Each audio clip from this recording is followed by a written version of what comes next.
네, 여러분 안녕하십니까? 2024년 5월 5일 일요일 오늘 어린이날 여러분들과 함께하는 역전의 용사들 시간입니다. 스픽스 최고의 방송에서 어린이 여러분들 축하드려요. 자, 뭐 자제분들이 이미 어린이는 다 벗어났지만 오늘 또 나이든 늙은 자제분을 키우고 있는 우리 김정욱 평론가부터 인사드리겠습니다. 어서 오십시오. 나이든 늙었다고 청춘인 네, 아직 어린이를 딸을 두고 벗어난 있는 청춘인 딸을 두고 있는 네. 아빠입니다. 그래서 어린이날 자유롭게 방송도 하실 수 있고 그런 거죠 원래? 뭐 그렇죠. 근데 이제 아쉽죠. 어렸을 때 딸 모습을 생각하면 아유 계속 그 상태로 머물렀으면 좋을 텐데 이런 생각이 너무 많은데 훌쩍 커버리니까 아빠랑 안 놀아줘서. 딸이 한 명이에요? 네, 딸 하나입니다. 아, 작가 자제분이 딸 한 명? 네네, 딸 야, 하나. 그냥 아빠가 완전히 딸한테 그냥 거의 목매달고 살겠군요. 아, 그쵸. 맨날 당하죠. 아유, 정말. 아빠들은 왜 이렇게 딸을 좋아하는 거예요? 우리 아빠 빼고. 예쁘니까. 우리 아빠도, 저도 우리 집에 딸이 하나인데, 우리 아빠 빼고 정말 남의 아빠들은 다 이렇게 자기 딸을 사랑하고, 참, 그렇더라고요. 네. 그렇지만 나도 딸을 사랑한다. 우리 딸도 좀 오해하지 말아주시오. 자, 그리고요, 우리 또 정기영 평론가님, 아들만 쭈루룩. 예, 반갑습니다. 정기환입니다. 어린이날 오늘 방송 몰랐으면 그냥 지나쳤을 뻔했다. 야, 요즘 바깥에 나가서 어린이 보잖아요. 네. 예전에는 내 새끼처럼 보였는데 요즘은 내 손자처럼 보인다. 세월이 이렇게 후딱 흘러가지고요. 네. 야, 우리 나이가 이제 정말 60을 앞두고 있으니까 참 세월 빠르다. 오늘 어린이날이어서 기쁜 것도 있지만 오늘 아침에 정말 생각해 보니까 세월은 정말 빠르다. 여러분들 그래도 건강하고 젊게 함께 살아갑시다. 이렇게 인사드리겠습니다. 반갑습니다. 아, 반갑습니다. 요즘 뭐 정기환 대표 주가가 그냥 하늘을 찌를 듯이 올라가고 스픽스의 주가는 뭐 잘 모르겠고 일단 정기환 개인의 그런 주가는 올라가고 있다는 걸로 위안을 삼습니다. 그래서 권대희 미디어 그러니까 스픽스의 본부장이죠, 미디어 네. 본부장. 네, 어서 오십시오. 네, 안녕하십니까. 뭐 개인적으로는 이제 어린이날에는 이제 저희는 어린이가 없어가지고 연로하신 어르신을 좀 챙기러 가야 되는 상황이고, 네. 그리고 지금 함께 하시는 분들은 미래의 역전의 용사들을 키우고 있고 어디론가 이제 뭐 야유회 다니고 나들이 다니시는 분들이 틈틈이 아마 아빠들이 보고 계시지 않을까 이런 생각하면서 네. 오늘도 여러분이 또 속 시원한 얘기를 함께 하도록 하겠습니다. 네. 제가 시청자 여러분들께 조금 기분 좋은 얘기 하나 해드리면요. 오늘 일요일 저녁이잖아요. 근데 여러분 내일 대체 휴일이어서 하루 더 쉬니까요. 편안하게 방송 보십시오. 아, 다 압니다. 아니, 뭐, 모르는 우리가 어릴 때 정말로 잠자다가 일어났는데 오늘 월요일인데 학교 가야 된단 말이에요. 근데 순간적으로 보니까 오늘 휴일이야. 그런 기억 없습니까? 있어요. 그러니까요. 네. 그래서 오늘 저녁에 일요일이어서 내일 출근한다. 이게 아니라 하루 더 쉰다. 이렇게 생각하시면 역전의 용사들이 훨씬 더 재밌을 것이다. 네. 이렇게 어그로 한번 해봅니다. 제가. 야, 그래도 우리 정기환 평론가는 양심적이네요. 보통 사장님들은 유급휴가 줘야 되는 이런 날 별로 안 좋아하던데. 그래요? 그렇잖아요. 예. 돈을 줘야 되는 거죠. 네. 고개를 숙이고 말씀하셨어요. 중요한 사항만 모르시는 거예요. 본인이 내가 보기엔 약간 회피형인 것 같아. 문제가 생기면 회피하는. 오히려 근데 그런 게 편할 수도 있습니다. 우리가 어떻게 이렇게 매번 그냥 다 챙기고 신경 쓰고 살겠습니까? 아니, 오늘 분위기 안 좋은데 이거. 그래서 다 출근해서 방송 만들자고 했나? 이런 생각했는데. 네, 좀 전에 경성한우 나왔는데요. 오늘 노는 날이니까 여러분들 식구들하고 같이 경성한우, 한우회식 대구명소 가서 드시기 바라고요. 너무 반가운 소식은 제가 광고한 이후에 경성한우 토요일 날 예약이 150상 잡혔다는. 와우. 경성한우 사장님 보고 계시면 저희한테 고기 좀 보내줘 보세요. 제가 먹어보고 100억까지는 못 가지만 먹어보고 다시 한번 더 열심히 가열차게 해드리겠습니다. 어쨌든 오늘 중요한 거는 오늘 쉬는 날이고 내일도 쉬는 날이니까 편하게 가족들하고 같이 가정의 달을 맞이해서 부모님 모시고 아이들하고 같이 가서 좀 드셔보시면 좋겠다 이런 얘기고요. 네, 저는 요즘에 어린이날 맞으니까 애 하나 더 낳고 싶다. 이런 생각을 좀 하고 있습니다. 너무 애기가 예쁘고 네. 어린이들만 보면은 어머 내가 좀 더 잘해줄 걸. 애국자십니다. 근데 우리 애들은 참 양심이 없는 엄마다 이런 얘기 저한테 하죠. 나한테나 잘할 것이지 무슨 소리냐 이런 얘기 하는 거죠. 네. 서로 그렇게 살면서 배워나가는 것 같아요. 자, 이제 아침 앞에 좀 쓸데없는 얘기는 했고요. 쓸데없는 얘기는 아니지만 어쨌든 여러 가지 양념 삼아서 한번 이야기 해봤고요. 오늘 특집이니까 일요일은 항상 특집입니다. 예, 일요일 여러분들하고 같이 얘기 나눠볼 주제 먼저 말씀드리겠습니다. 오늘은요. 자, 전투 시작하고 공격을 시작한 민주당 앞으로 이 그림을 어떻게 완성시켜 나갈 것이냐. 그동안의 민주당이 보여주었던, 즉 여기서 그동안은 21대 국회를 말하는 거죠. 거대한 코끼리처럼 둔하게 움직이던 바로 그 민주당이 아니다. 민주당 드디어 칼 빼들었다. 열심히 싸울 것처럼 지금 보인다. 이때 우리들이 조금만 더 푸시를 해주면 좀 괜찮지 않을까. 요 얘기를 한번 해보겠습니다. 특검법, 최상병 특검법을 극적으로 통과를 시켰는데 요거 가지고서 지금 아직도 민주당과 국민의힘에서는 서로 다르게 해석하고 있습니다. 특히 국민의힘 분위기 한번 알아볼 텐데요. 국민의힘 사람들은 당했다.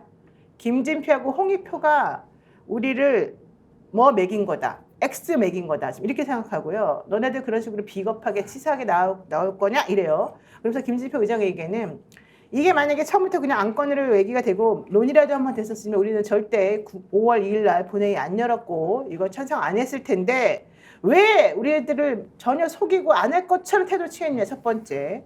두 번째, 설사 5월 2일 날 가서 민주당이 그렇게 의사일정 변경이라고 하는 걸 통해서 올릴 것도 물론 알았으나 그렇다고 해서 그거를 그렇게 딱 60일 아직 안 지났는데 네 맘대로 올려줄 줄 몰랐어. 이러면서 또 김진표 의장을 공격을 하더라고요. 니네끼리 짜고 치는 고 뭐해 우리가 당한 거지. 이게 지금 국민의힘의 입장인 것 같습니다. 정경표 의원과 맞습니까? 정확하게 알 수는 없죠. 추측할 뿐인데 네. 그러나 뭐 전혀 상상하지 못할 걸 추측하는 것도 아니니까요. 김진표 의장이 최초에 이것을 정상적인 방법으로 상정해서 처리하겠다 아니었던 것 확실하고요. 네. 압박을 엄청나게 받았는데 사실상 신변의 위협을 느낄 정도로 궁지에 몰렸다. 그리고 국민님과 손을 잡고 가져가야 될 이익보다는 민주당의 압박에 굴복하면서도 국회의장으로부터 해야 할 일을 하는 것이 이익이 더 크다. 이렇게 해서 돌았었고요. 이렇게 끝을 냈지 않습니까? 네. 여러분 그 뒤에 국회의장석에서 했던 말. 자 이렇게 이제 상정된 것은 뭐 패스트 트랙이라는 그 특징 때문에 어쩔 수 없다고 내려가고 난 뒤에 네. 이분이 아무 이야기가 없습니다. 자 이것이 잘 됐다거나 잘 못됐다거나 갑자기 사라져 버렸습니다. 자 출국을 이제 했습니다. 출국을 했는데 이 부분과 관련된 일체의 이야기가 없이 갔다는 것은 뭡니까? 처음부터 이 사람이 이것을 정상적인 방법으로 통과시켜주지 않으려고 했다는 건 확실하고 굴복을 당했는데 굴복이라고도 하기 어려우니까 그냥 이렇든 저렇든 일 끝났으니까 나는 그냥 빠이빠이다라고 떠나버렸다.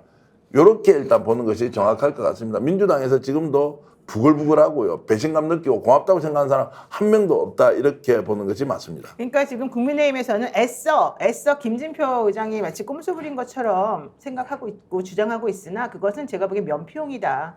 대통령에게 뭔가 좀 뭐 변명을 해야 되니까 김진표가 꼼수 부렸어요. 이 말이라도 해야 되니까 사실은 자꾸 김진표 의장이 마치 일부러 계획했던 것처럼 말을 하지만 실제 그렇지 않다는 거죠. 그리고 김진표 의장 역시 본인이 떨떠름해요.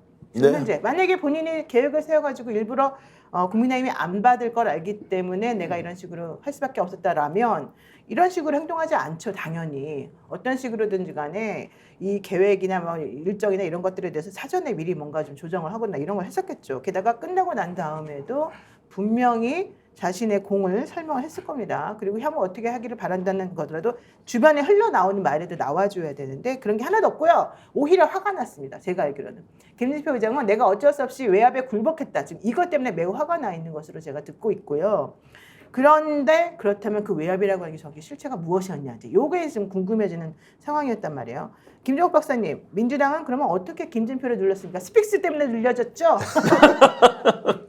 제가 아니라고 할수 국민의힘처럼 없어요. 거짓말을 해야 되는지 잘 모르겠습니다만 저는 뭐 국민의힘이 몰랐다고 얘기하는 건 거짓말 같은 얘기예요. 왜냐하면 전날 홍익표 원내대표가 의사일정 변경할 거라고 분명히 얘기했어요. 맞습니다. 의사일정 변경한다는 얘기는 올리겠다는 얘기나 마찬가지 상황인데 뭐 그걸 몰랐던 것처럼 이렇게 얘기하고 뭐 김진표와 민주당이 짜고 치는 거 아니냐 이런 식의 얘기하는 건 말씀하신 것처럼 좀 100% 면피용. 그러니까 자기들 스스로도 이걸 통과시키지 않을 수 없는 측면이 분명히 있는 거죠. 국민의힘에 있는 의원들도 마찬가지입니다만 그렇죠. 최수근 해병 특검법을 통과시키지 않았을 때 발생할 문제, 통과시켰을 때 발생할 문제 둘 다 큰 문제가 있기 때문에 바라볼 수 있는 것은 대통령의 처분밖에 없는 상황이었어요. 이 상황에서 뭐 몸싸움을 할 수 있습니까? 뭘 할 수 있습니까? 아무것도 할 수 없는 상황이기 때문에 국민의힘은 그냥 방치한 거라고 저는 생각이 드는 거고요. 저는 김진표 국회의장도 마찬가지입니다만 일단 나갈 작정을 했겠죠. 본인이 나가려면 이 문제를 어떤 형태로든지 통과시켜야 되는데 자기의 친정집인 민주당과 정반대 사태를 만들어 놓고 나갈 수가 없다라는 생각을 했을 거고 또 그다음에 온갖 쌍욕들을 들었을 때 인간적 분노는 분명히 있었을 거라는 생각이 들어요. 그러니까 매우 안 좋은 방식입니다만 저는 이미 통과를 의사일정 변경할 생각이 있었던 것 같아요. 왜냐하면 국회의장이 한 얘기 그거지 않습니까? 여야가 좀 합의해와라 이런 얘기를 했는데 합의가 안 되면 중재안을 내요. 근데 중재안도 안 냈어요. 그러니까 중재안의 핵심적인 내용은 국민의힘이 얘기하고 있는 독소조항을 일부 완화하는 방식으로 중재안을 내서 둘 중에 둘 다 예를 들면 대강 맞추는 방식의 중재안을 냈을 거라 생각이 드는데 그런 것도 안 냈기 때문에 저는 김진표 의장의 속마음은 야 이거 여야 합의로 통과시켜야 되는 거지만 이대로 가다가는 자기 작살날 것 같다는 생각이 들었기 때문에 그냥 김진표 의장이든 국민의힘이든 상황 자체가 방치했다고 봐요. 네, 권대희 본부장님. 네. 지금 우리 김종욱 박사 얘기 들어보게 되면 해외 수막 나가는 것이 더 중요했다. 이거 통과 안 시키고 나가면 이거 제 예상이야. 이거 통과 안 시켜주고 그냥 내가 나가려면 못 나갈 게 뻔뻔하고. 저의 표본의 수준을 이렇게 낮춰가지고 그냥 그 지금 재미거리를 살짝 집어넣어서 양념을 치워가지고 네. 실제 그럴 수 있는 게 인천공항에서 막았을 거죠. 그러면 그렇죠. LA 갔을 거 아닙니까? LA 공항에서 지금 난리 미국에 나요, 난리 나. 교민들 250만 명 있는데 거기서 한 5천 명 나오면 국제 토픽값 아닙니까? 네. 그렇게 되죠. 남미에 가서 각 국가의 우리 교민들 살고 있는데 그 행사가 제대로 되겠냐고요. 네. 뭐 그런 것들이 상당히 압박 요인이 됐을 거다 보는 거 맞습니다. 네, 그것은 네. 평균 수준이 굉장히 높은 그거는 건데. 오히려 네. 더 사람들의 허를 찌르는 예. 평론이에요. 그리고 근데 제가 생각했던 건 그것보다는 나가 작전보다는 여론조사가 나왔잖아요. MBS 여론조사가. 예. 67%? 67% 정도다, 그냥 19% 정도만 반대는 한 상황인데 민의가 그런 상황인데 국회의장이 민의의 네. 정당인 국회의장이 저걸 갖다가 통과시키지 않고 도망갔다. 본인도 아마 그 정도의 상상력과 사유는 할 수 있다는 생각이 들기 때문에 그 고문장님 말씀하신 것좀 그런 일단 분들이 있었겠죠. 일단 되게 착하신 것 같네. 저는 개인적으로는 김진표 의장은 그런 거 신경 안 썼을 것 같고 지금 EBS 같은 경우에도 유시춘 이사장 압수수색하고 난 다음에 새로운 이사장을 월간 조선 네. 그 사람으로 집어넣는 과정 중에서 그 사람이 취임하려고 갔더니 막아서가지고 못했다는 거잖아요. 네. 요즘 이제 사람들 실력 행사합니다. 저는 이런 예를 보더라도 또 박지원 의원이 그렇게 당선자가 그렇게 정말 쌍욕을 하면서까지 본인이 하루 종일 사과하면서까지 그 장을 만들어 놓고 스픽스에서 그 난리를 쳤잖아요, 우리가. 스픽스 뉴욕 우리는 맨날 며칠 난리를 쳤죠. 우리 지금 계속 난리 쳤죠. 네. 모든 평론가들이. 그리고 우리 지지자들도 제가 보기에는 계속 연락하고 계속 압박을 행사했을 거거든요. 그래서 저는 홍익표 원내대표도 그래서 더 강하게 밀어붙였다는 생각이 드는데 그러니까 결국은 굴복한 거지. 본인이 뭐 이런 거 저런 거 저는 아니었을 것 저 같아요. 또한 순방 계획은 있었지만 순방 계획을 밀어붙였으면 네, 어쩔 순방 수 계획은 없었다. 있었으나 네. 결국 굴복을 했다. 네, 네, 네. 우리 전계환 평론가 꽤 역할을 하셨다. 뭐 왜냐하면 이 교포 등 또 우리 국민들 뭐 공항에 쳐들어갈 기세를 계속 보였고요. 같이 가자 그랬잖아요. 네. 본인이 가겠다고 음성 화냈잖아요. 엄청 높이셨잖아요. 실제 그날. 우리 방송 준비를 했죠. 그래서 네. 김종대 의원한테도 만약에 어제 그렇게 했으면 우리는 공항 갔다. 같이 가자 그랬죠. 네. 같이 가서 거기서 카메라가 라이브 돌리면서 어디로 가는지 우리가 직접 못 보지만 여기에서 일단 국민들의 분노라도 풀어줘야 되지. 그래야 미국에서 나와서 또 환영이 아니고 저항을 할 거 아닙니까? 그럼요. 그렇게 했기 때문에 그것도 엄청나게 이제 압박이 됐을 거고. 결국은 계획대로 되지가 않았고 네. 또 그렇게 해서 이제 본회의를 이제 참석하기로 이제 결정이 됐는데 당일마저도 이제 또 강성희 의원 나서서 또 이렇게 뭐 진보당의 압박을 강성희 엄청 의원 했죠. 네, 엄청 세게 네. 말했습니다. 그러다 보니까 사실은 그때 뭐 그 장면들이 있지만 엄청 짜증 냈잖아요. 계획대로 안 되니까 짜증이 나는 거예요. 그렇죠. 그러니까요.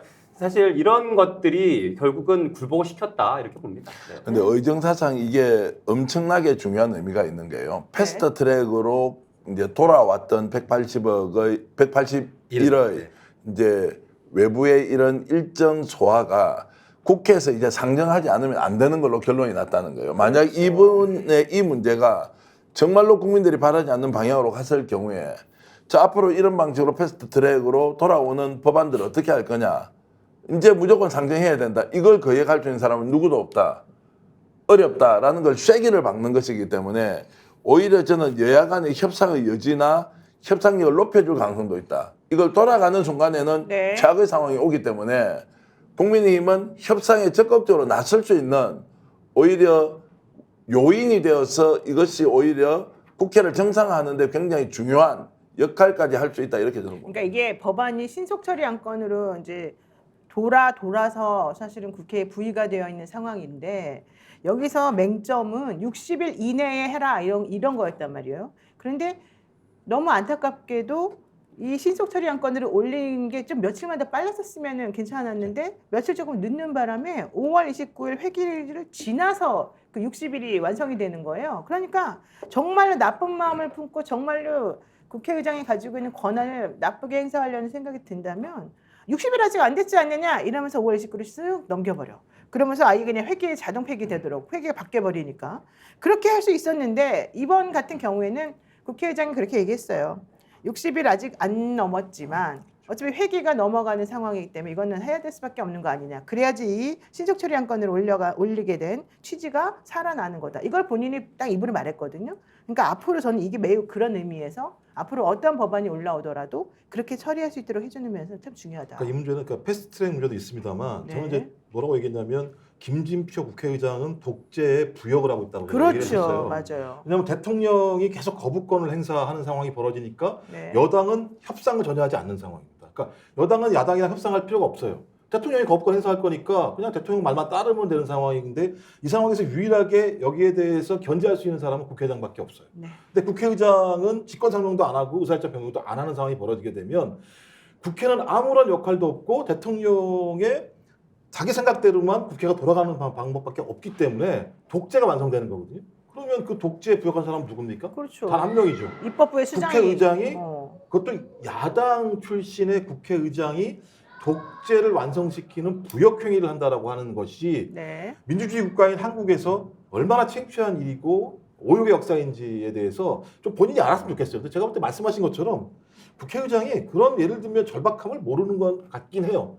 그러니까 본인의 보신을 위해서 네. 어쩔 수 없이 선택을 했다는 생각이 듭니다만 적어도 우리 민주주의 역사랑 우리 정부의 역사를 봤을 때 저런 행위를 만약에 했다면 저는 절망적인 상황이 왔을 거라고 생각합니다. 저는 김진표 의장은 그렇다고 치고요. 솔직히 여러분이 잊지 말아야 될 3명의 이름을 꼭 말씀드리고 싶습니다. 이상민.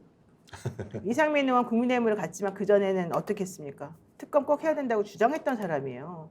그런데 표결할 때 싹 사라졌잖아요. 나 퇴장했지. 국민의힘이다 그러면서 당론에 따른다. 야, 이거 있을 수 있는 일입니까? 이원욱 의원도 물론 민주당 사람은 이제 아니고 새로미래인가 갔나요? 예, 어디로 갔죠 이분이? 이제 그것도 까먹었네요. 개혁신당 갔죠. 개혁신당에 이준석 대표 우리 당론으로 이거 찬성하는 표 던질 거다 이렇게 말했는데 이원욱 의원 요 표결할 때 빠졌어요. 빠졌어요. 윤영찬 의원도 그날 빠졌어요. 네, 3인 다 3인 다 빠졌어요. 저 이게 얼마나 나중에 역사적으로 평가를 받을 것인지 지금은 모르겠지만 당사자들이 그동안에 부르짖어 왔던 것하고 완전히 다른 모순적 행동을 한 거 아니겠습니까? 저는 그래서 당을 바꾼다는 것의 의미가 무엇인지를 드디어 우리들에게 보여주었다. 그분들이 그동안 얘기했던 것은 다 거짓말이었고 오로지 내가 국회의원 되는 거냐 아니냐 이것만 가지고 이런 논리 갖다 붙였다가 저런 논리 갖다 붙였다가 그동안에 국민을 좀 기만한 거다. 전 솔직히 이렇게까지 말하고 싶습니다. 어떻게 보세요, 전 대표님? 그러니까 공적으로 이제 정치인으로 국회의원으로서 자기 양심을 걸고 해야 되는 일에 결국 당이라는 이름으로 이제 양심을 버린다 또는 양심을 포기한다 이런 거지 않습니까? 네. 그 매우 안타깝고요. 사실 한 분은 제가 잘 아는 분이기도 하고 그분이 평소에 갖고 있는 정책 소신 굉장히 높이 사는데 안타까운 것은 이런 순간에는 네. 이재명 당대표와 갖고 있는 관계가 무엇이든 간에 그렇죠. 이 부분은 좀 제쳐놓고 최상병 사건으로 좀 단순화시켜서 결정했으면 그래도 참 우리한테 남아있는 좋은 기억들이 있지 않습니까? 네. 역시 마지막에는 그래도 이렇게 하셨구나. 아, 그래서 억울한 면이 참 많이 있었지만 어쩔 수 없는 상황에서 당을 떠났지만 그래도 정의로운 또 민심이 지금 원하는 이런 명령을 충분히 이행했던 분이어서 박수를 받고 떠나겠구나라고 좀 기대할 수 있었는데 그렇죠. 그것조차도 버렸다는 것이 정말 최수건 상병의 문제 때문인지 아니면 이재명 당대표와 갖고 있는 구원 때문인지 민주당에 대한 섭섭함 때문인지 이게 구분이 안 돼서 매우 안타깝습니다. 그래서 김영주 부의장, 물론 이제 부의장 아닙니다만 김영주 의원도 반성해야 되고 정말 창피해야 된다. 이 얘기를 꼭 드리고 싶고요. 우상호 의원은 다음에 공천도 신청 안 하고 안 했지만 그래도 나와서 또 투표를 하고 그랬지 않습니까? 네. 이런 모든 것들을 보게 되면 여러분들 이제 판단하십시오. 우리가 어떤 사람을 국회에 보내야 되는지. 실제 그 사람이 하는 말, 번들번들한 그 말만 중요한 게 아니라 그 말 뒤에 그 말을 책임질 수 있는 어떤 행동을 제대로 하느냐 안 하느냐, 이게 바로 앞으로는 국회의원을 뽑는 기준이 되어야 된다. 이걸 이번에 우리가 배운 것 같습니다. 네, 김진표 의장 얘기를 조금 더 해야 될 부분이 있는 게 네. 지난 3일 그 나온 내용을 보면요. 그 요즘 그러니까 최근에 일어나는 본인에 대한 비판에 대해서 한 말이에요. 요즘 정치가 지나치게 팬덤화되고 진영화됐다. 잘 알아보지도 않고 한 극한의 말들이 부메랑이 돼서 돌아올 것이다라고 이렇게 얘기를 했는데, 그러면서 설명을 하는 거 보면 민주당 편을 들지 않는다라는 네. 식의 표현을 썼단 말이에요. 근데 지금 최상병 특검법이 포함된 이런 어떤 의제를 가지고 민주당 편이라는 어떤 의미, 이런 용어를 쓴다는 것 자체가 이 사람의 인식에 대해서 좀 다시 한번 되짚을 필요가 있다, 이런 생각이 듭니다. 네, 어쨌든 용산은 특검이 통과될 줄 몰랐었던 것으로 제가 물어보니까 그렇게 얘기를 하더라고요. 그리고 어쨌든 이번에 통과된 것에 대해서 당연히 거부권 행사하는 쪽으로 지금 얘기가 되고 있습니다. 그랬더니 이재명 대표 최고위원회에서 거부하는 자가 범인 아니겠냐 이렇게 말했어요. 그리고 나니까 홍준표 시장이 또 여기다가 또 세기를 박죠. 이재명 대표 자기가 범죄자인데 왜 자꾸 대통령을 범죄자 취급하면서 말하냐 이렇게 말해요. 이거는 뭐죠? 웃기는 소리죠.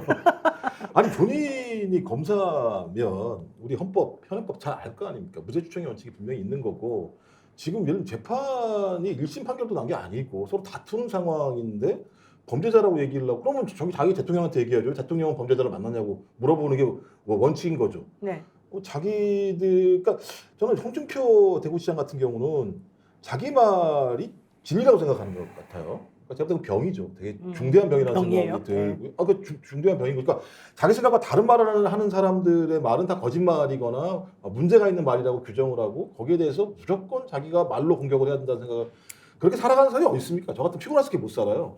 근데 그런 거 즐기는 사람이면 공감 능력이 없는 거죠. 그 말을 통해서 그 사람이 어떤 고통을 받을지에 대해서 잘 모르는 사람이고, 자기의 그러니까 그 개인적인 사익, 네. 그 사익에 따라서 모든 것을 판별한다는 생각이 드는 거고요. 아까 그 국회의장도 마찬가지인데 민주당 편이라고 얘기하면 안 돼요. 그렇죠.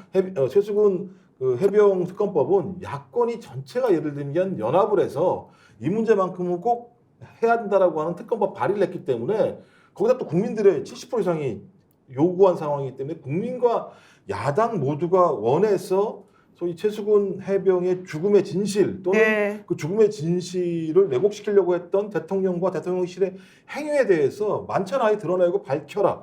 위법이 있으면 거기에 대해서 어떤 법의 처벌을 받게 해라라고 얘기한 거에 대해서 민주당 편을 안 들으니까 이런 식으로 접근한다는 건 국회의장이 그동안 계속 국회의장으로서 국회를 어떻게 바라봤는지, 그리고 민주당을 어떻게 바라봤는지를 극명하게 드러내는 거기 때문에 저는 이 정도면 본인은 사퇴해야 되는 거 아니에요? 맞아요. 지금 대통령이 말한 거였어요. 거부하는 자가 범인이다, 이 말은. 그러니까 대통령의 말을 그대로 이재명 대표가 말했을 뿐인데 여기를 또 발끈해가지고 이재명 자기가 범죄자인데 왜 대통령 범죄자 취급하냐. 이거는 정말 말이 안 맞는 것 같고요. 지금 이제 결국 이번 상황을 돌이켜서 국회의장이 얼마나 중요한 역할인지 이제 확실히 더 알았겠고요. 그러다 보니까 추미애, 정성호 이런 분들 앞으로 어떻게 해야 된다가 나왔습니다. 우리 스픽스 대표님. 아니 뭐 제가 어떻게 하자는 게 아니고 이제 열심히 지금 국회의장이 누가 돼야 되는지 경쟁을 하고 있는 거고요. 이번에 이제 김진표 의장의 행동을 보면서 자기 국회의장이 누가 돼야 되는지 그렇죠. 아마 네. 민심이나 또는 당심이 또 국민들이 어떻게 이제 판단하고 결정할지 저는 뭐 예상을 하는데요. 제가 이제 이런 말씀을 한번 드려볼게요. 육박전을 한참 하고 있습니다. 거리에서 처음에는 어떤 원인에서 싸웠을 거 아닙니까? 싸움을 한참 하다 보면은 그 싸움이 왜 일어났는지 잘 모르기도 하고요. 또 어느 순간에 그 싸움하는 장면에서 등장하는 사람은 양쪽 다 이야기를 들어보면 그럴싸합니다. 그래서 우리가 맥락을 알아야 되고 출발 지점이 뭔지를 반드시 확인해야 된다는 것인데, 최수근 상병 특검법 같은 경우에는 딴 거 아니에요. 자, 억울한 죽음을 왜 일어나게 됐는지 조사하는 과정에서 범죄 혐의자들을 기소를 해야 한다는 일종의 정보를 또는 수사는 아니지만 어쨌든 그 내용을 다 취합해서 경찰청에 넘기는 과정에서 갑자기 누가 개입을 했다는 거예요. 알고 보니까 윤석열 대통령이 개입했을 가능성이 매우 높은데 이게 뭐냐고 지금 따지는 게 핵심이에요. 그렇죠. 그럼 이거를 따져보자는 것이 제대로 이루어지지 않으니 네. 야 이거 특검 통해서 따져야 한다. 그렇지 않으면 지금 경북경찰청이나 검찰에서 대충 뭉개고 갈 것이다. 공수처에 고발을 했는데도 이 수사가 제대로 되지 않는다. 뭔가 대통령실이 통제한다. 그래서 그 특검으로 가보자고 한 이 행위가 왜 정쟁이며 왜 죽음을 정치로 이용하는 것이냐라고 다시 질문을 던져봐야 되는 거예요. 제가 민주당 쪽에 있던 사람들이 이번에 동의를 하지 않고 퇴장을 했다는 것에 대해서 질문을 하는 것은 국힘 편이다 아니다 이 문제를 떠나서 이 사안의 본질은 누가 외압을 행사했느냐. 그렇죠. 외압의 흔적들이 너무 많이 나오는데 왜 대통령 그러면 그렇게 했다고 우리가 의심을 하고 있느냐. 명명백백하게 밝히면 되는 거 아니에요. 이걸 안 밝히니까 특검을 하자는 것인데 야 특검이 정쟁이다 이렇게 이제 몰고 가는 것이니 육박전 이 장면에서는 김진표 의장이 말이 맞을 수 있지만 그 왜 육박전이 벌어졌는지에 대한 것들을 따져보면 이거는 명백하게 누가 잘못됐다는 게 결론 난다는 거예요. 이제 네. 이런 면에서 저는 국회의장 역할이 중요했다는 것이고 자연스럽게 그럼 다음에 국회의장이 누가 할 것이냐. 지금 현재의 국면에서는 전투력을 가진 사람, 제대로 싸우고 대통령과 행정부를 견제할 사람이 가야 한다. 이것이 너무나 상식적이지 않습니까? 여기에서 벗어난 이야기를 어떻게 할 수 있습니까? 근데 그러면 한 사람밖에 없죠. 그런데 그분이 너무 거칠다. 그분이 어디를 튈지 모른다. 그분은 새가 없다. 이런 얘기 자꾸 하는 사람들이 많더라고요. 저하고 김종국 박사가요. 굉장히 일을 잘하고 유능할 것 같고 제대로 국민들의 뜻을 받들 것 같아요. 네. 근데 우리 저녁에 술 많이 마시거든요. 네. 술 먹고 나면 술이 많이 취해요. 네. 야, 저 새끼 저 보니까 원래 술 먹으니까 못 쓰겠더라 사람. 이것이 내가 정상적으로 내일 활동할 때 이유가 될 수 있습니까? 야, 저거 알고 보니까 생긴 거 봐. 저 완전 산더미처럼 생겨가지고 일 제대로 하겠어? 저렇게 생긴 애 원래 일 못해. 이렇게 예단과 편견을 가지고 사람을 공격하지 않습니까? 저는 말이 안 된다고 생각을 하고요. 그런 면에서는 우리가 호불호를 가질 수 있죠. 추미애 국회의장에 대해서. 그것은 개인이 판단하는 것의 자유이죠. 그러나 현재의 국면은 민주당이 국민들의 압도적 지지로 절대 다수당이 되었듯이 네. 국민들이 지금 민심이 지금 추미애 장관이 됐으면 좋겠다고 하는 이것은 결국 과거에 살아왔던 추 장관의 이력이 아니라 지금 현재 훨씬 더 제대로 잘 싸울 것이라는 기대가 들어간 것인데 추 장관 믿으면 안 돼. 옛날에 어떻게 했는지 너희들 몰라. 이런 방식으로 하는 것은 대세가 될 수도 없고 적절하지도 않다 이런 생각이 듭니다. 전 정기현 대표하고는 앞으로 술을 먹으면 안 되겠다 생각. 그런 생각을 하셨군요. 전혀 그렇게 생각하지 않죠. 남들이 이제 그렇게 근데 얘기해 버릴 수 지금 있다는 말씀하신 그 거예요. 논리에 따르면 정성호 의원도 그전에는 되게 부드럽고 그냥 타협 위주적으로 행동을 보였으나 앞으로는 달라지겠다고 주장하는 거잖아요. 그러니까 앞으로 달라지겠다는 것은 그 이전에 뭔가 보여줘야 하는데 총선 과정에서 그리고 그 이전의 정말 정권과 필사적으로 정말로 전쟁을 치르는 상황에서 보여줬던 그 모습에 대한 평가가 현재 나타나는 것이지 네. 앞으로 어떻게 할 것이다라는 것은 거기에서 출마 준비하고 있는 네 분 다 죽기 살기로 싸우겠다고 하지 않습니까? 네. 저는 뭐 이제 이런 정무적 고려를 떠나서 아무 생각도 없이 한다면 최다선에 나이가 많으면 하는 거잖아요. 국회의장이라고 네, 네. 하는 게. 그럼 지금 기준으로 따지면 최다선은 2명이니까 조정식, 추미애. 네, 둘 육선. 중에 누가 나이가 많은가? 추미애 의원이 더 나이가 많잖아요. 그러면 네. 상식적으로 관행적으로 그렇게 따지면 저희 추미애 당선인께서 저희 전반기 하시고요. 후반기는 조정식 의원이 하시고요. 이렇게 되는 상황이란 말이에요. 근데 말씀하신 것처럼 그 전과 다르게 이번 21대 국회 같은 경우는 윤석열이라는 대통령이 등장하면서 국회의 권능 자체가 다 무너져 버렸잖아요. 네, 맞아요. 국회에서 토론도 안 되고 협의도 안 되고 그러니까 민주주의가 작동되지 않고 또 어떤 형태로든지 힘겹게 법안을 통과시켜도 대통령 마음에 안 들면 거부권을 행사했고 그 거부권 행사하는 과정에서 국회의장은 아무런 반발도 견제도 하지 못하는. 네. 그러니까 저도 국회가 행정부를 견제해야 되는데 오히려 견제하기보다는 거기에 부역하는 일이 반복적으로 벌어졌다. 네. 일단 22대 국회에서는 그것들을 막을 만한 국회의장이 새로운 국회의 권능을 세우자라고 하는 것이고 그 권능을 세울 수 있을 만큼의 결기와 원칙과 정의감을 가진 사람이 돼야 된다라고 하는 원칙이 서 있는 거잖아요. 근데 네. 갑자기 여기 어떤 얘기가 들어오냐? 이제 정무적 판단, 국회의원들의 정무적 판단이 들어오는 거예요. 뭐 과거에 추미애 당선인이 법무부 장관을 했을 때 윤 대통령하고 관계가 뭐 안 좋았었기 때문에 계속 그런 국회가 파행이 되지 않고 뭐 이런 식의 고려들을 하는 건데, 아니 21대에 거부권으로 거부당한 국회가 더 좋은 겁니까? 아니면 행정부랑 맞서 싸우면서 행정부를 견제하는 국회가 맞는 겁니까? 저는 이 논쟁은 이 두 가지를 벌어져야 돼요. 21대와 같은 국회, 특히 이제 윤석열 대통령이 등장한 그 이후에 2년 동안의 국회는 거의 식물과 같은 역할을 할 수밖에 없었기 때문에 민의를 네. 전달되지 못했다. 그렇다면 22대 국회에는 그렇지 않은 사람이 돼야 된다. 그 사람이 누구냐라고 판단을 해야 되는 것이지, 그 사람이 과거에 어떠냐 이런 얘기를 가지고 안 돼야 되는 논리를 벌이는 것은 소위 이 민주당이나 야권 내부에 있는 의원들의 개인적인 정무적 판단에 불과할 뿐이다. 국민은 그렇게 판단하지 않는다. 알겠습니다. 추미애 의원을 만나보니 당선자를 만나보니 그러더라고요. 나에 대해서 그렇게 말하면서 비토하는 세력들이 있으나 그것은 절대 사실이 아니라는 것을 꼭 말하고 싶다. 그것을 여러분들께 꼭 대신 전달해 달라. 저에게. 아 그렇습니까? 네. 굉장히 가까우신 모양입니다. 더 이상 제가 말하지 않겠습니다. 네. 네. 근데 이에 대해서 사실 보수 언론들은 자꾸 그 중립 의무 프레임을 자꾸 씌고 있거든요. 국회의장에 대해서. 네. 그런데 지금 앞서 우리 정기한 평론가 말씀하셨지만 그 입법부의 그 수장의 기능은 당연히 정부 견제란 말이에요. 견제인 부분인데 지금 추미애 당선인은 국회의장 중립이 아니다라고 얘기하고 있고요. 그리고 그냥 가만히 있는다든가 하는 일은 절대 없을 것이라고 못을 받고 있기 때문에 지금의 정국에서는 반드시 추미애 의장이 적합하지 않는가 저는 개인적으로 생각하고 있습니다. 네. 저는 이제 이 부분에서 추미애 법무부 장관이 국회의장이 되어서 잘 싸워라 이것보다는요 더 중요한 게 있습니다. 추미애 국회의장이 앉음으로써 대통령이 국정 운영을 정상적으로 할 수 있고요. 정치를 복원할 수 있고 국민의힘이 어쨌든 협상의장에서 뭔가 야당과 협의를 하고 논의를 하고 그 과정에서 합리적인 결론 네. 그걸 우리가 협치라고 하지 않습니까?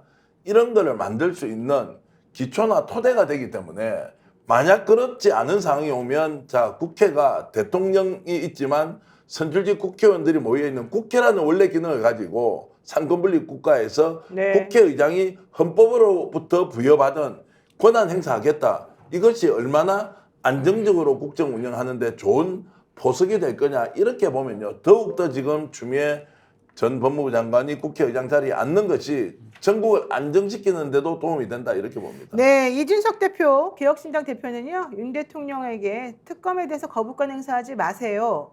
그 예전에 스타 검사로 다시 돌아가 주세요. 이런 요청을 지금 하고 있습니다. 아마도 윤재욱 원내대표, 국민의힘 원내대표가 거부권 당연한 거다. 대통령께 건의하겠다. 이것 때문에 분위기가 당연히 용산에서는 거부권 행사하겠지로 돌아가는 걸 막기 위해서 얘기하는 것 같은데요.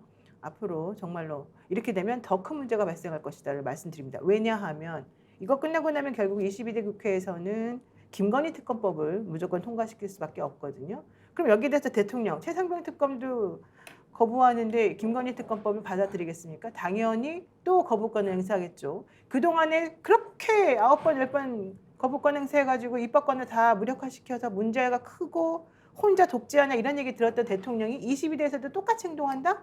자기 부담을 자기가 파는 거다. 이렇게밖에 말할 수가 없어요. 이거는 정말 부담이거든요. 그래서 조선일보에서도 이런 말 했습니다. 며칠 전에 기사로.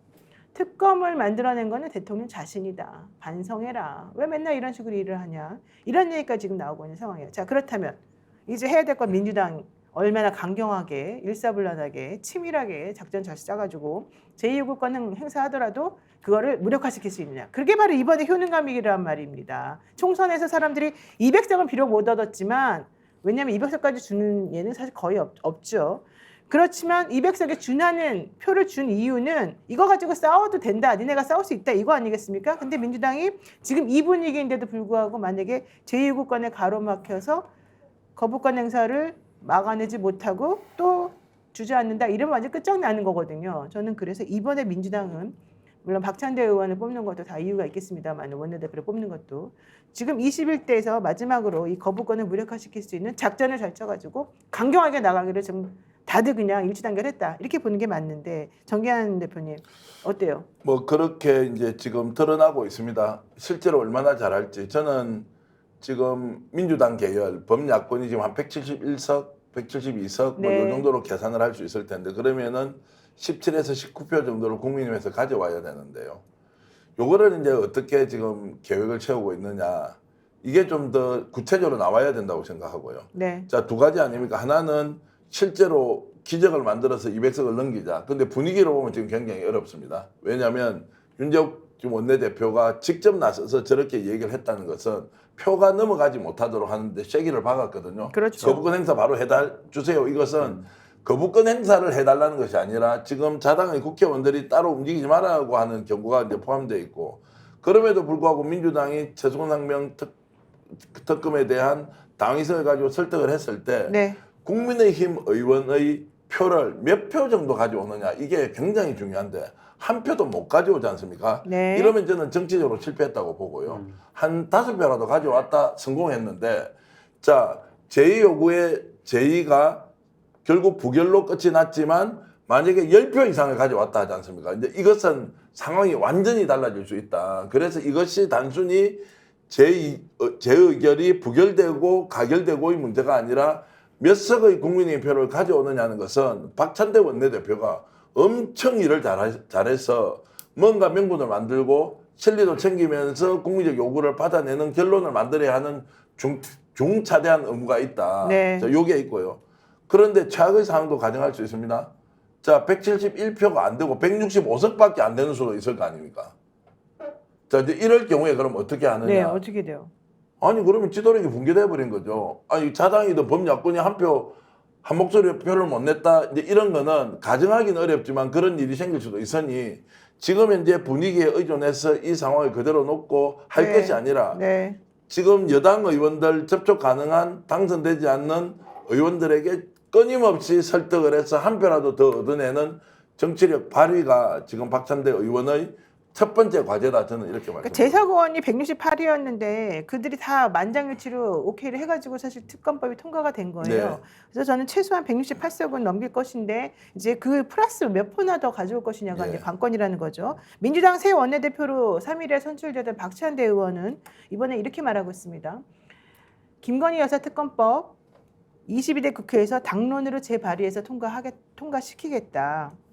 내가 실질적으로 지난번에 우리 민주당이 김건희 여사 특별법하고 그 대장동 특검법 같이 해가지고 하자라고 해서 올렸던 거 니네가 다 거부권 행사해서 망가뜨려 놓은 거 우리는 그때 쓰라린 고통을 겪었다. 그래서 앞으로는 총선 민심을 받들어서 민생개혁 국회를 만들어 속도감 있게 현안을 처리할 것인데 특히 윤석열 대통령이 거부권 행사한 법안을 중심으로 해서 따다다다다다 하겠다 이런 얘기 좀 하고 있습니다. 그런데 더 중요한 거 김건희 특검법은 지난번에 쌍특검법으로 얘기됐다가 한번 실패한 거 그걸 거울 삼아 오히려 더 세게 치겠다. 지금 이런 얘기를 합니다. 어떤 식으로 세게 치느냐. 기존 도이치모터스 주가 조작 의혹 등에 더해서 서울 양평간 고속도로 관련 김 여사 일가 특혜 의혹 그리고 명품백 수수 의혹 이런 것들도 같이 집어넣어서 이체 양명질을 한꺼번에 다 넣어버리겠다. 이런 얘기가 지금 하고 있단 말이에요. 그러면 대통령이 사실은 이러지도 못하고 저러지도 못한 상황이 되는 거예요. 그렇다고 해서 최상병 특검을 받아주면은 민주당이 이거 안 하겠어요? 상관없어요. 하겠죠. 그러면 어차피 자기는 거부권 행사할 수밖에 없다. 이렇게 나갈 수밖에 없는 거거든요.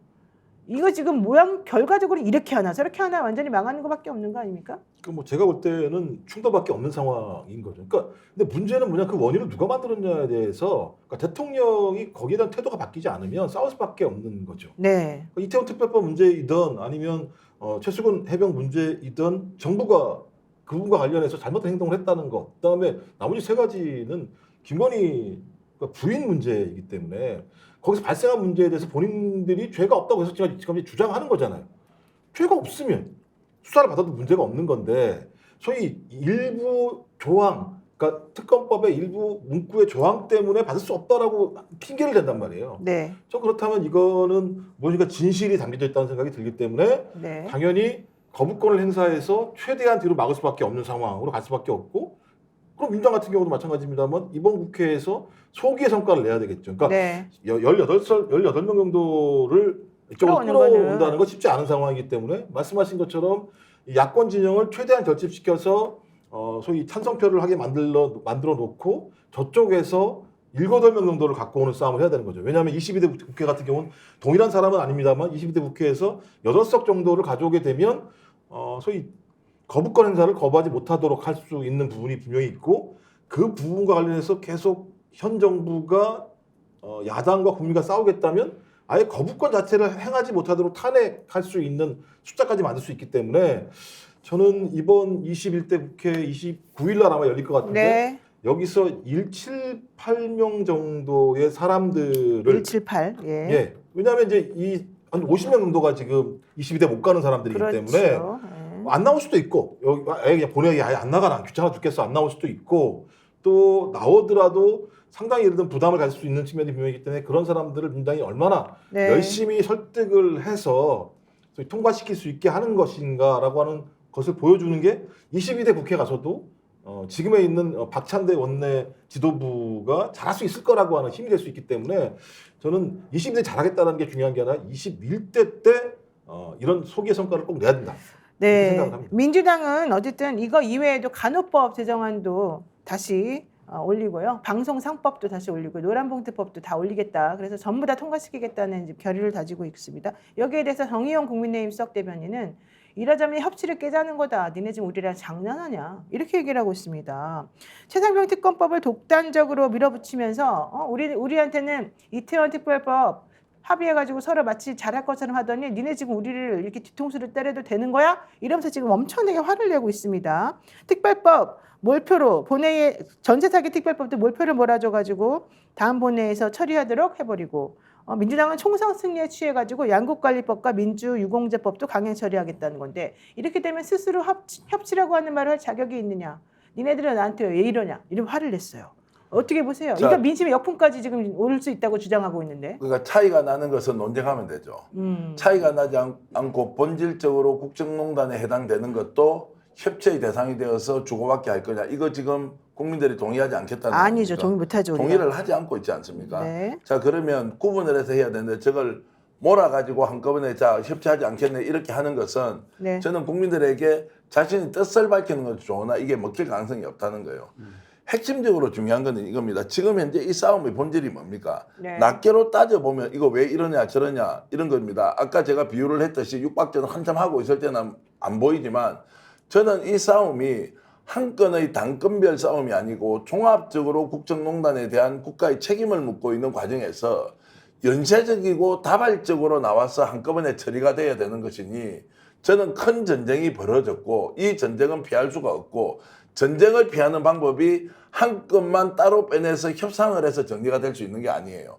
이것을 정확하게 인식해야 됩니다. 최수건 상병 특검법을 우리가 수도 없이 이야기를 하고 있지만 이것이 갖고 있는 의미가 크다는 것은 이거 한 건으로 끝나는 것이 아니라 자 양평 게이트 문제 있죠. 디오르백 문제 있죠. 그 다음에 좀 더 가면 뭐가 있습니까? 용산 이전과 관련해서 이번에 예비비 쓴 거 맞죠? 네. 어마어마한 돈 650억을 썼어요. 예, 그 돈을 썼던 것이 정말로 정상적으로 이루어졌느냐 아니냐라고 하는 국정농단 전반에 대한 국민적 의혹을 풀어주는 문제이기 때문에 당권별로 나누어서 해설하고 설명하는 것은 국민들의 마음을 얻기도 어려울 뿐만 아니라 본질적으로는 지금 국정농단과 관련된 이것을 어떻게 해결하느냐 여기에 야당이 집중해서 싸움을 멈추지 않고 계속 밀고 가야 한다. 저는 이런 말씀 드리겠습니다. 좀 전에 정기환 대표가 말한 그 용산 이전비 물론 우린 더 많이 썼을 거라고 추정합니다만 일단 나온 거는 대통령실 이전하느라고 650억 썼다. 대통령이 2년 동안 순방하느라고 532억을 썼다.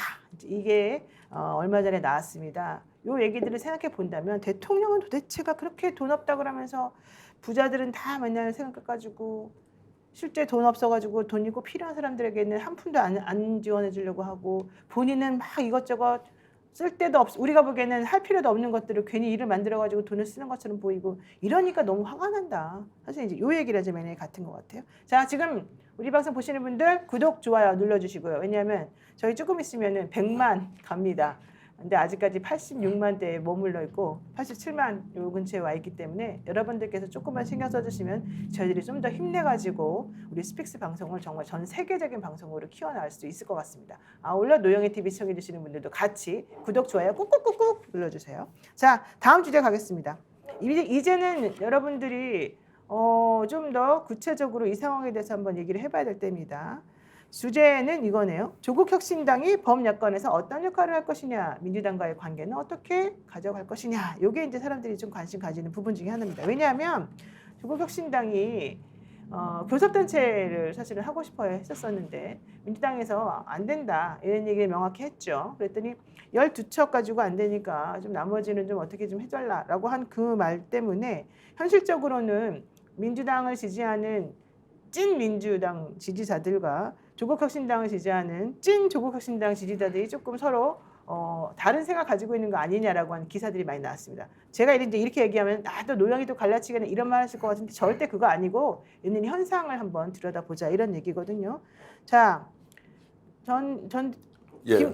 김종욱 박사 먼저 말씀하실래요? 아니면 전 대표 먼저 말씀하실래요? 김 박사님 먼저 말씀하시죠. 그러니까 조국혁신당과 민주당 관계, 네. 민주당 조국혁신당 관계를 말씀하시는 건데 네.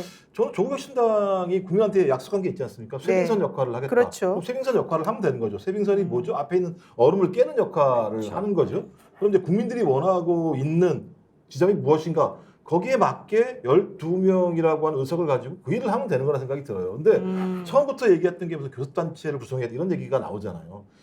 저도 국민들이 20석 이상을 주지 않았다라고 얘기하는 거 교섭단체를 구성할 수 있을 만큼의 어떤 믿음과 신뢰 주지 않은 거예요. 딱 그만큼만 준 거다. 그렇죠. 12성까지만 준 거다. 그러니까 민주당한테는 171석만 줬죠. 네. 패스트트랙을 태울 수 있는 상황도 안 되게 만들어 준 거고 192석이라는 야당에게 192석을 준 건 열심히 잘 싸워야 되지만 탄핵에 대한 권한까지 주지 않은 측면이 분명히 있는 거죠. 그리고 또 12석, 20석이 안 됐기 때문에 전 거기에 맞게 신뢰를 얻어가면서 그러니까 국민적 지지를 얻어가면서 거기에 맞는 여론으로서 역할을 할 생각을 해야 되는데 네. 전 초반부터 제가 볼 때는 이런 어떤 교섭단체 구성 문제나 또는 한동훈 특검법 얘기를 하면서 소위 지금 싸움의 본질과는 약간 어긋나는 측면들의 얘기들 한 측면들이 분명히 있어요. 전 그렇다면 조국혁신당도 내부적으로 아직까지 뭐 22대 국회가 시작된 게 아니니까 22대 국회에서 본인들이 얘기했던 쇄빙선의 역할이 무엇인지 국민에게 충분히 설명할 필요가 있다. 그리고 20석이라고 하는 교섭단체를 구성하지 않았었기 때문에 12명으로 앞으로 어떤 방식으로 싸워나갈 건지 그리고 국회에서 어떤 역할을 할 것인지 그다음에 미래의 비전은 어떤 건지를 밝히는 게 우선인데 좀 그런 내용들이 선제되지 않은 상황에서 우리가 적어도 이 정도의 역할을 했으니까 그 역할은 그런 겁니다. 네. 우리가 나왔으니까 민주당이 잘 된 거 아니야? 또 이런 생각도 분명히 있는 것 같아요. 그러면서 소위 12석이 아닌 더 높은 요구들을 계속 하고 있지 않습니까? 뭐 네. 영수회담을 할 때도 마찬가지입니다만 우리랑 충분히 얘기하고 난 다음에 가야 된다 이런 얘기를 했었기 때문에 저는 이런 얘기들은 야권 전체의 협력 관계를 구성하기보다는 오히려 내부의 갈등과 분열을 야기할 수 있는 측면이 분명히 있기 때문에 저는 조국혁신당도 뭐 그 구성원들의 마음은 알겠습니다만 충분히 정제되고 절제되고 정무적인 판단 속에서 하나하나 얘기하지 않는다면 아마 시간이 지나면 지날수록 국민들 입장에서는 네. 우리가 줬던 조국혁신당에 대한 지지 자체에 대해서도 회의적으로 볼 수 있다는 생각이 좀 꽤 들어서요. 네. 좀 그런 상황에 맞게 좀 조국혁신당도 방향과 내용을 좀 바꿔야 된다고 생각합니다. 근데 조국 대표가 이번에 뭐 워크숍이라 그래야 되나요? 그 본인들 당 행사하면서 이제 스스로 자강론을 조금 얘기를 했어요. 우리가 강해져야 된다. 그래야지 앞으로 모든 일을 할 수 있다. 이런 얘기를 했고 그러면서 이제 한동훈 특검법을 조금 세게 밀어붙일 생각을 하는 것 같고 여기에 있는 민주당도 우리 같이 할 수 있다. 이렇게 지금 얘기하고 있는 거 아니겠습니까? 자, 그래서 저는 이제 조국혁신당에 대한 이제 평가가 좀 이렇긴 하지만 조국혁신당이 존재함으로써 지금 현재 민주당이 강경 모드로 싸울 수 있는 네. 이런 힘도 얻었다고 저는 생각을 하고요. 이걸 조국혁신당으로부터 출발하느냐, 그 민주당으로부터 출발하느냐 약간 관점이 다를 수 있지만 조국혁신당의 이번 총선 성과가 지금 현재 민주당을 굉장히 강하게 만들었다. 그리고 민주당이 강하게 나서지 않으면 주도권을 조국혁신당이 뺏길 수밖에 없다. 이것도 제3자의 관점에서 보면 엄연한 사실이고요. 네. 다만 지금 현재 국면에서 22대 국회가 개원되기 전에 특검과 관련해서 지금 민주당이 밀어붙이고 하고 있는 이런 것들이 야 워낙 잘한다.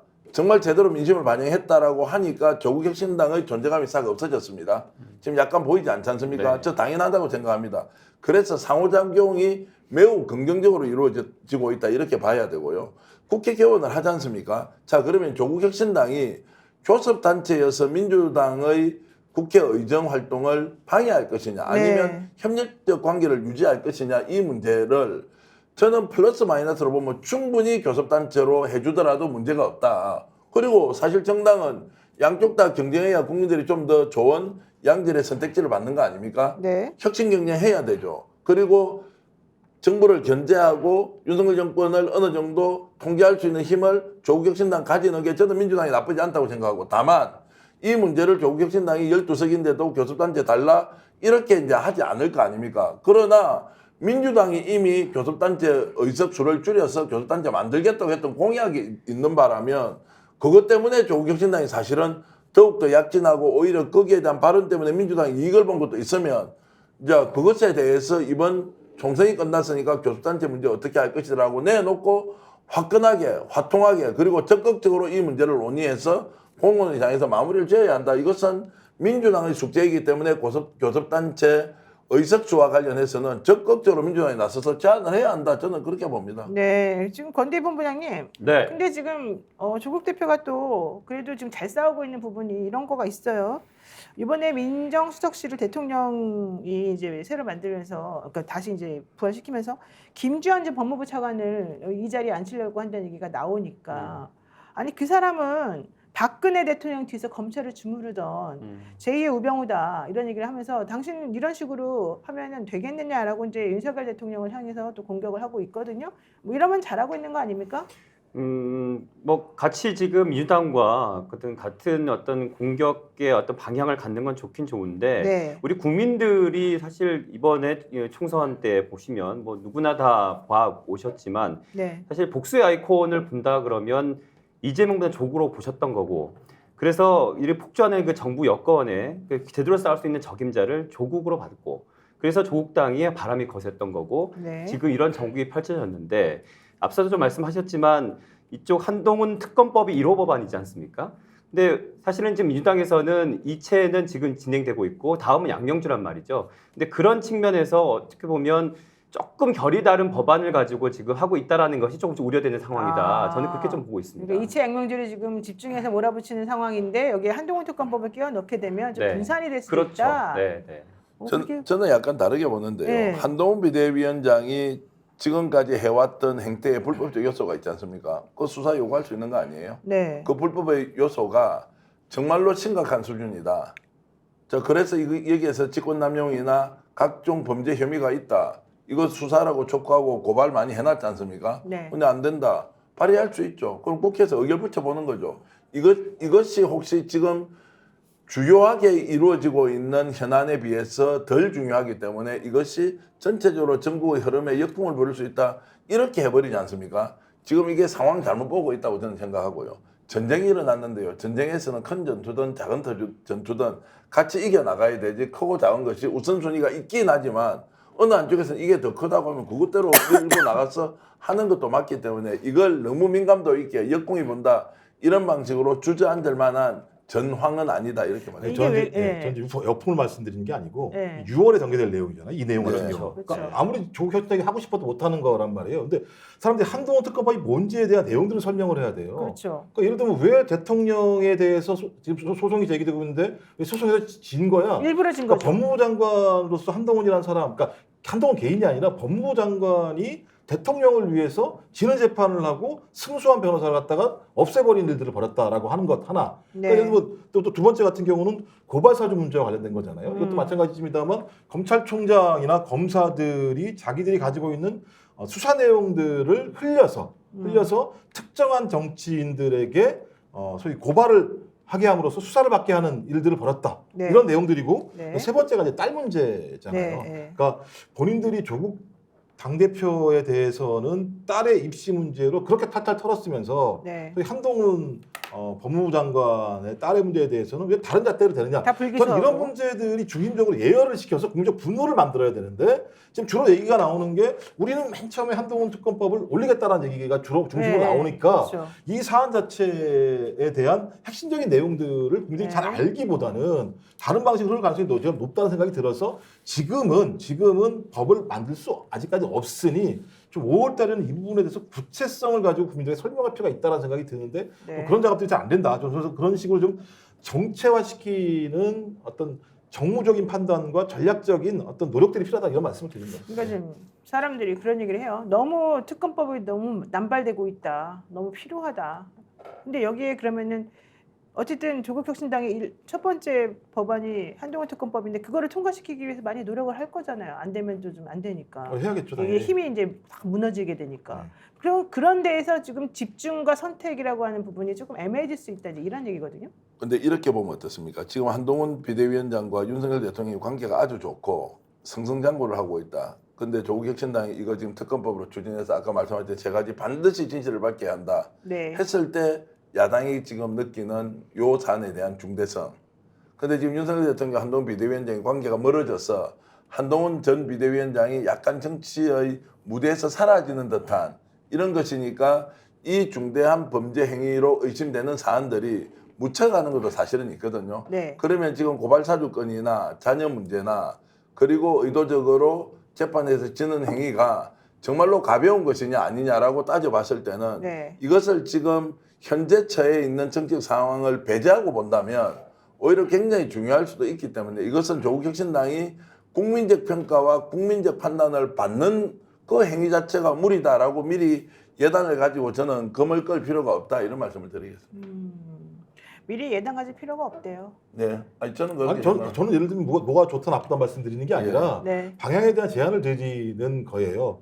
그러니까 많은 우려들이 존재하는 상황이 있다면 그 우려를 극복할 수 있는 방법은 그들이 하는 행위에 대해서 국민들이 신뢰를 가지면 되는 거예요. 네. 국민의 신뢰를 가져서 그러니까 최수근 해병 특검법 같이 국민들의 70% 이상이 이거 해야 돼 해서 밝혀야지라고 하게 만들어내는 것이 정당과 정치인들의 힘이라면 네. 저는 마찬가지로 조국 혁신당의 조국 당대표를 중심으로 12명 정도가 그런 여론들을 만들어낼 필요가 있다는 말씀을 드리는 것이고요. 네. 또 큰 바구니로 담을 수 있는 거죠. 만약에 뭐 특검 야권 연대 같은 걸 만들어서 최수근 해병 특검 통과 안 됐을 부결될 수 있는 거 아니겠습니까? 그다음에 네. 김건희 특검 필요하죠. 그다음에 한동훈 특검 이 세 가지들을 중심으로 저희 특검 야권 연대를 구성하는데 조국 혁신당이 매우 촉매제적인 역할들을 해내는 방식을 통해서 본인들의 정치적인 힘들을 보여주는 어떤 역할들을 했으면 좋겠다 이런 말씀을 드립니다. 최혜병 특검법 통과와 관련해서 민주당의 역할이 매우 지대했고 컸고 그리고 국민들을 박수 받는 것 이거 저는 조국 혁신당에도 좋은 자극제가 될 것 같고요. 지금 국회 개원이 이제 한 달 안 남았지 않습니까? 6월부터 이제 새로운 22대 국회가 만들어지면 이런 이제 혁신 경쟁들이 일어날 것이고 그 과정에서 굉장히 큰 에너지가 우리 사회에 전반적으로 정의의 깃발이라는 이름하에 저는 퍼질 것으로 보고 이 기세를 몰아간다면 어느 한쪽이 잘 됐다 잘못됐다 이전에 각자 역할이 다르구나. 그래서 아마 조국 혁신당이 절치부심하면서 국회가 개원될 때 어떤 걸로 이슈 파이팅을 하고 무엇이 민생과 국민들을 위하는 것인지 아마 준비를 철저하게 하고 있을 것이어서 지금 현재 상황에서는 민주당이 이런 방식으로 잘 주도했다, 잘했다. 그리고 조국 혁신당이 다시 역할을 하는 장면이 거의 확실시 된다. 저는 이런 말씀을 드리겠습니다. 네, 권 본부장님도 같은 의견인가요? 그러니까 뭐 아까 우리 그 정경환 평론가께서 전투에 비유했지 않습니까? 그래서 민주당이 지금 이채양명주로 지대공 미사일을 쏘고 또 이제 우리 조국당에서는 앞서 말씀하신 것처럼 지금 김전 민정수석실 관련해서 뭐 제2의 우병우 사단이다 이런 식으로 각계 전투를 하는 방법 저는 괜찮다고 생각하고 있습니다. 네. 자, 윤석열 정부가 국경언론 기자회에서 뽑는 해마다 이제 뽑는데요. 이 세계 언론 자유 지수라고 하는 걸 매깁니다. 작년에 47이어서 우리가 5단계 떨어졌다고 대통령 취임하고서 1년도 안 되는데 떨어졌다 이렇게 해서 저희가 매우 속상해했는데 올해는요 무려 62위로 떨어졌답니다. 62위로. 이 얘기는 지금 현재 입틀막 정권이라고 하는 게 다시 한번 세계에서도 알려지고 있다 이런 얘기고요. 우리들이 어떤 말을 할 때 스스로 자기 검열을 할 수밖에 없는 상황이 돼버렸다 이런 얘기지 않습니까? 이렇게 하고 있는 상황에서 스픽스는 그래도 그러거나 말거나 하고 싶은 말을 합니다. 해야 되는 말을 하고 있다는 겁니다. 이게 사실은 대단한 거다. 이걸 여러분들에게 말씀드리고 싶고요. 우리가 이렇게 하니까 국민들이 같이 호응을 해주고 그래서 결국은 우리들이 바라는 민주주의의 제대로 된 이 방향이 좀 꽃피우고 있는 거 아닌가 이런 생각이 제가 듭니다. 근데 한 가지 말씀드리면요. 네. 이건 다른 얘기인데 언론 자유 문제를 말씀드리는 건데 대한민국이 세계에서 일간지를 제일 처음으로 활자화해서 만든 나라가 우리나라입니다. 우리나라인데요. 이게 네.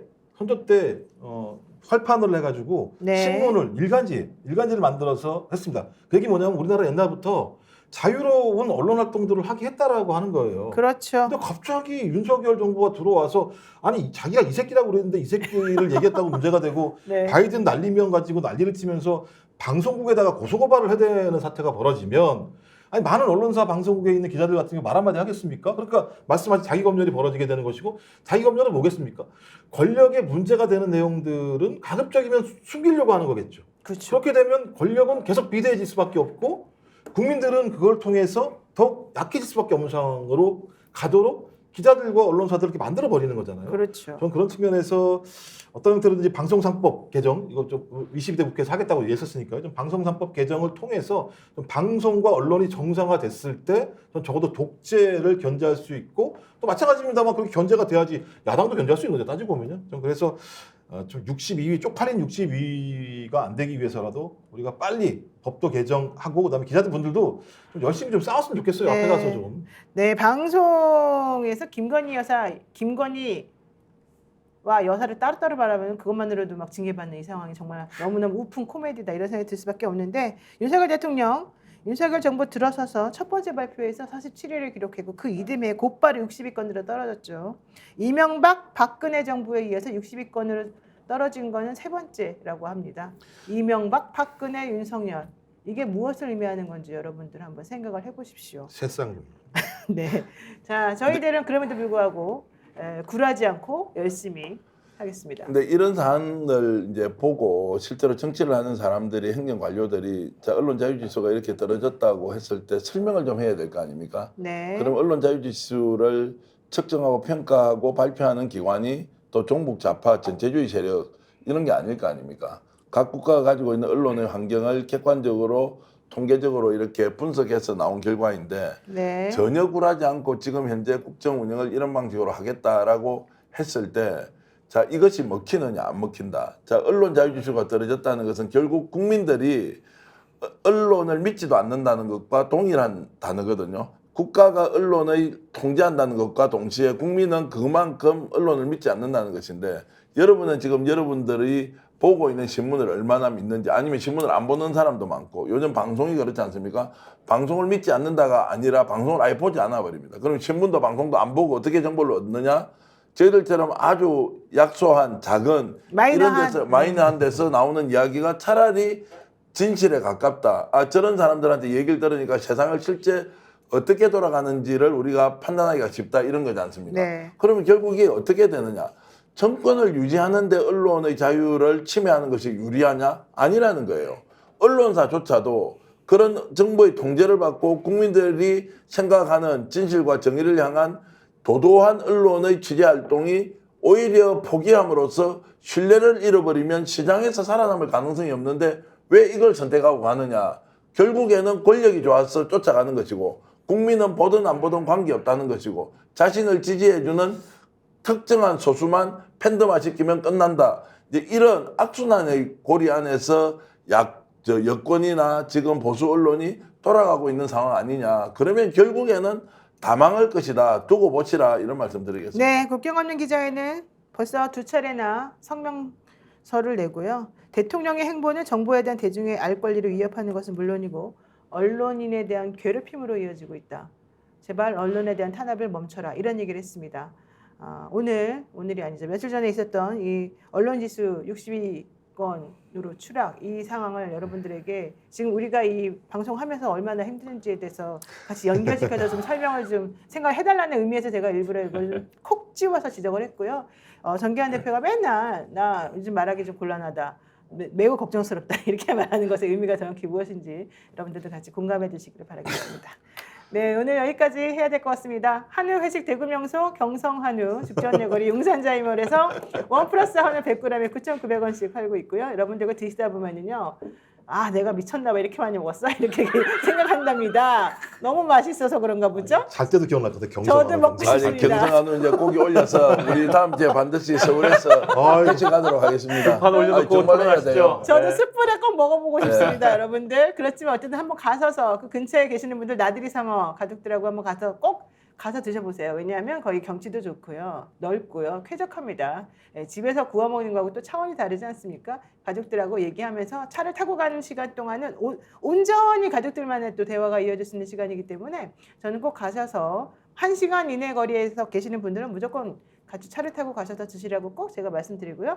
저도 먹어보고 싶다는 걸 다시 말씀드리겠습니다. 뭐 경성어는 주식 있어요. 주식을 어쨌든 주식을 발행하라고 주세요, 하면 저에게. 그렇게 하고요. 주차도 네. 100대나 됩니다. 네. 주차도 100대이기 때문에 네, 편안하게 전화번호. 주차하고 드실 수 있습니다. 자, 예약할 수 있도록 전화번호 한번 알려드릴게요. 053-573-8900번. 사장님. 053-573-8900번. 사장님, 저를 기억해 주세요. 가서 노영이가 시켰어요. 가서 먹어보래. 이 얘기 해주시면 정말 좋습니다. 여러분들 잘 드시고 오셔서 후기도 올려주시기 바라고요.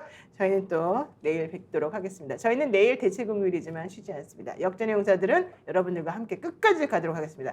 역전의 용사들!